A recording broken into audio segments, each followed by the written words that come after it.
रामाय रामभद्राय रामचन्द्राय वेधसे रघुनाथाय नाथाय सीतायाः पतये नमः।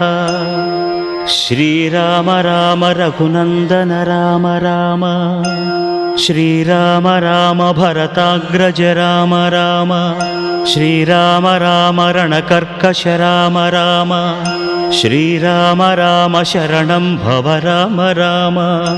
श्रीरामचन्द्र चरणौ मनसा स्मरामि श्रीरामचन्द्र चरणौ वचसा गृह्णामि श्रीरामचन्द्र चरणौ शिरसा नमामि श्रीरामचन्द्र चरणौ शरणं प्रपद्ये।